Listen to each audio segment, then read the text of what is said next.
Hello, hello! So it is another Friday, and I am having a wild Friday night here at home filming.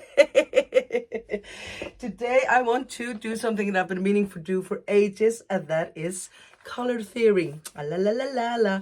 So I always get so many questions about colors, and actually, at the beginning of me doing patterns, I would refuse to give up my colorways because I was just like, go forth and create. But then I remembered or learned that, colors are something that you need to practice in, just like anything else. And I just really must say, start this up by saying that some of you say, no, I'm so bad with colors. You are not yet good with colors, maybe. But it's just practice, just like anything else. Just like when you started crocheting, maybe you weren't great at it, and then you practiced, and then you're better. Colors are just the same. That being said, I have never studied color or have any so don't quote me on any of this. I will give you that maybe some people have more feelings for colors than other. And for example, me, all the colors I do, they always just come straight from the heart. So that's why I was like, at the beginning when people asked me to teach them colors, I was a bit confused because I didn't really know how to explain it, because I was just like, they come. But there are lots of tricks that you can use while you're practicing getting good at colors, and I am going to show you my main tricks here today. So let's go. First of all, color theory. This is the color wheel. I just draw this up. So if you just Google color wheel, you'll get loads of very fancy pics that you can either save on your phone or whatever, just to have to work with. But this will do fine for now. And I'm going to show you how it works. So the basics, the first thing you need to know is that there are three how do you say this in English? Primordial colors, like the prime colors, three. And that is blue, yellow, and red. Okay, and this is actually red. It's just, yeah. So blue, yellow, and red are the main colors that all other colors are made from. So if, for example, if you have some paint at home, if you have some kids that have paint, you can just try, when you mix them together, then you can, from these three colors, you make all the colors, okay? And so when you mix blue blue, yellow and blue, you get green. And when you mix yellow and red, you get orange. And when you mix red and blue, you get purple. And then you can fade there in between, yeah? So those are the three main colors, and this is what you get when you mix them up together, right? So basically, once you have your color wheel down, just like I said, you can find loads of pics of this on the internet. First of all, I would like you to think about the what had I written down? Yes, the color families and friends. So basically, as you can see, all the colors that are close to each other kind of just automatically go good together, So all these here are kind of good together. All these are good together, and these are good together. So if they're close to each other, the family and friends groups of colors in the wheel, then they will go good together. That's number one. And then the second one is that if you are taking colors here, for example, and you want to put some pop-up color in it, just to sort of accentuation color. My English is really spot on now.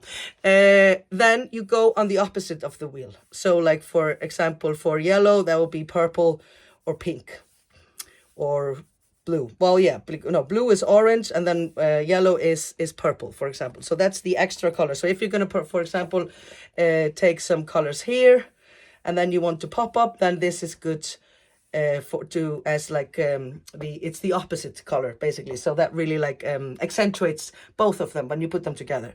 But like, one of my favorite trick, and this just there's no way of mucking this up, is to just choose either like this here are the warm colors that have yellow and red in it, and then there are the colder colors that are blue, more blue and pink and into green. But green is kind of on the border, so it's kind of warm because it has yellow in it. Yeah, so these here would be more the colder colors. And so, for example, if you're going to do, because I love working with scraps, for example, if you're going to do a scrap project, and then you, for example, just take all your blues And it doesn't even matter that all the blues don't work to, or the same blues or anything. It's even better if you have a bit of a variety of it. And then you take all your blues and you work them together, and it always turns out great. And I'm going to show you one example here. Turns out great, like my blanket I'm going to show you here. It really did though. So, whoopa! So this is my terrazzo here. And this was just all my blues, all the blue, whoopa, the blue scraps that I had, and they mixed together beautifully. You see, you cannot go wrong with this technique. What have I more in this technique here? Well, this one was sort of, well then, and then I just used dark blue for the contrast, because in mosaic crochet at least you always want to have a bit of contrast, yeah? Then I made the baby version here, and there I was trying to go all blue as well and just with white for background, but then I added one brown just for a bit of softness because it's a baby blanket. Yeah, but these are also mainly blues, okay? So if you just take all kinds of blues and, no, I'm going to talk about that at the end. Here's another example. This is in the warm family. Whoop. This is my baby Casablanca blanket, if you see it here. So here I just took all my scraps that were warm colors and fixed them together. So this is one trick that just really, you can't go wrong with it. It's so great. And just, you can do this with everything. You take all your yellows and oranges, take all your reds and oranges, everything in the family and friend circle, okay? So the color family and friends, that's number one. That's just, can't go wrong with it. It really is a great trick. Then next up is another way you can use, which is really fail proof, is you can do a color fade. And that just means that you take all your yarn that you have, either scraps or what have you, and you arrange them according to the color wheel. For example, you can start with yellow, and then you put yellow, orange, darker orange, red, pink, purple, blue, turquoise or teal, green, light green, and then you have yellow again. So if you just go, this is like the most basic way really, like, and this is, for example, you can get, if you use all of them, then you get sort of like a rainbow feeling, obviously. Or you can do just one part of it like that, a color fade with just these, you see. But then again, we're bred in the other. But you can go all the way, or just use the colors that you have. If you have colors and you arrange them by the color wheels, just the ones that you have, they will go great together. Because again, the family and friends policy, the ones that are close to each other always go great together, yeah? So I'm going to show you a sample of that. Here, for example, is my Rubik blanket that I just did a video for last week, so you can check that out. And so for this one here, I used the stone washed Chappes, the stone washed for Chappes color pack, and I just took all the colors and I arranged them sort of in a fade, and then did white for back color. Okay, so I started here with some brownish, went into, you see, it's always just going a bit one color from another. And I actually really like it when you have some that are a bit murky in between, just to give it a bit of a like extra depth, you know, when it's not just all just bright. I mean, that's beautiful, lovely. This is a preference. If you know, you can do beautiful, just basic ones with all just the bright colors, that's fine. But I really like it when you have some murky ones, like strange ones a bit in between, because that just gives it a bit of a depth. But here you can see all the colors, just arrange them, start somewhere. Like I started dark with both ends here, just because I wanted to give it some nice final look. And you just arrange it according to the color wheel, and you're good to go, girl. This one actually here is a color fade as well, this one here that I showed you. And again, I'm using this trick of using some stranger colors in between, you see. Like here I had some, this was just loads of scraps that I had. So I started red and went into pink, and then these here really give it that extra touch because they're kind of strange, and then it sort of gives it. But you see, this is a color fade as well, but only using the warm color family. Have we got any more fades? Yeah, this one here, and this is an easy way to do it because you can buy all kinds of ombre yarn, and ombre just means, am I saying that right? That's like, I sound like Joey in Friends. Ombre. If you buy ombre yarn, that's yarn that changes color automatically, like for example this here, and this is also a color fade then that just happens on its own. This is the what's it called, the World from Shepherd's. This is my Kriya shawl. I have a video for that as well. So here you just see, you don't have to even think about it. You can just let it, you just have to crochet, and the ombre is in the yarn, which is obviously very nice. Now yes, here we have another color family. Sorry, this is not a fade, but this is a color family as well. These were all the blues and greens, and then I use my this trick of popping in some extras. Here's some yellow just for extra, and brown just to make it a bit more quirky. But basically it was just greens and blues, so they're the same family. And when you're going to do some pop-up colors like these, you kind of have to just think about having them balanced. So you see there's yellow here, and then I got some brown going here, so that they're not just all in the same place. Obviously you have to get them a bit balanced, but this was just all greens and blues, and then greens again, scraps. That is the color fade. Then we get to my favorite technique, which is the double color fade. And that's really where the magic happens, because, and this is another thing that you just, I know I've given you, this is my third trick that is a no-fail trick.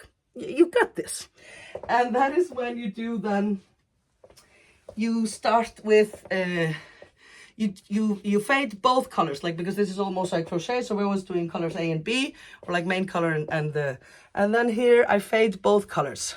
Okay, so I start with yellow and purple, which again is a little tricks, because you know these are opposite colors, so they really pop when you put them together. So I start with yellow and purple, and then the yellow goes to orange, and the purple goes to pink and red, and the blues go, you see, it just always continues the same way. I have done a lot of these color fades. The first one was my Havana Afghan that is actually mounted up on the wall, so I can't really quite show you now, but I did a video on that actually that I have on my page. But I will show you another color fade that I just did, and that is my happy-go-lucky blanket. 1 and 2 and off. Whee! So this is all worked with scraps and well, and this color fade thing is really great for scraps. So I think if I go a bit further away, you see it better. So here I started again. This is my favorite start actually. Yellow and purple, and then the purple fades down to being blue. The yellow goes into being orange, and that again I'm playing with the contrast colors there. Orange and blue are, I'm gonna open the window because I'm really hot here now. Yes, yellow and purple are contrast colors, and then orange and blue are also contrast colors. And I had a lot of blues, so I just kept going with the blues. And then the orange faded into sort of darker and red and brighter blue, and another one that goes great together is turquoise and pink. And you see I just continue, and then the blues went into greens, light green, and the pink went into darker, and then I just use some white and gray here because I want to get into finish it with sort of going into dark gray and finishing it with purple again, and purple and pink go great together as well because they are what? Yes, they're in the same family. They're next to each other. So basically, the family and friend things works both ways. So if they're an opposite, then they also work. But then the ones that are close to you or far away. So this is the double color fade, and I have gotten so many questions about this. And basically, you just take all your yarn, if you're using scrap or the yarn that you have for the project, and you start arranging it. And I arrange things many times often. Like I start with some arrangement. I usually take, this is a good trick, take a pic of your arrangement when you finished, when you decided on it. And then you don't forget how the colors were supposed to be put up when you start working on it. But it's just the double color fade. It's the same as the color fade. It's just doing it twice basically at the same time. And it's a bit more complicated, I'll give you that, because you sort of have to always think about what two colors go good together. And you know, you can really, like I said, I had a lot of blue, so I just let that flow through kind of the whole thing. Last but not least, I wanted to tell you that when you're doing like just very bright and making it look sort of just, want to make it look random, like this one here. I'm just trying to be under the light here so you see. So what you want to do then, like this is my basket weave. I have a tutorial on this one as well. Here I just did all kinds of colors. And then what you want to take care of is just having always, I think the yellow is very important in this. Always popping out some yellow or some bright in between, and just trying to do it a bit random too. And also use some boring colors in between, because these really accentuate the other ones. These are important as well. And that was the last thing I wanted to talk about, and that is accentuating colors that are a bit boring. Like I used here in my coraza shawl. I have a tutorial for this one as well. And if you can see here, I used pink and yellows mainly. I really, pink, yellow, and brown is something that's one of my go-tos. And then I use some gray in between and some dark brown, because that way, what happens? What did you say? Yes, you're right, the pink really pops. No, but that is a good thing though. You want to have some sort of like balancing out, because if you have all just bright colors, and I'm not saying you should not, because that is always just great, all for bright colors, but it is fun to combine them with other colors that are a tad more boring, because it really makes the other ones, the bright ones, pop. And oh my god, am I finished with my, yeah, I think so. This wasn't so hard. I've been really wanted to do this for ages, and I always thought it would be too difficult, but there you go. That's my 3 safe, like perfect, like fail-proof tricks. Just look up your color wheel on the internet, the friends and family discounts. Everybody that is close to each other always go great together. If you want to pop up color, then go in the opposite direction of the wheel and pick something from there to make it pop a bit more. And then, so that's if you do just blues, it'll be great, and blues go great with greens, and you do just the pinks and reds, that's going to be great. These here are great as well. And then, so that's the color families, and then the warm and cold. And then you have the color fades, and you can do that either normal or my special double color fade, which I just love doing. And I think since I'm already finished, I can walk with you here now and show you my Havana, which is up on the wall. Whoop. And as you can see here, this is also the double color fade at work. And just to finish it off, obviously you guys can use this these techniques for all kinds of projects, of course. But I'm always very happy when you make some of my projects.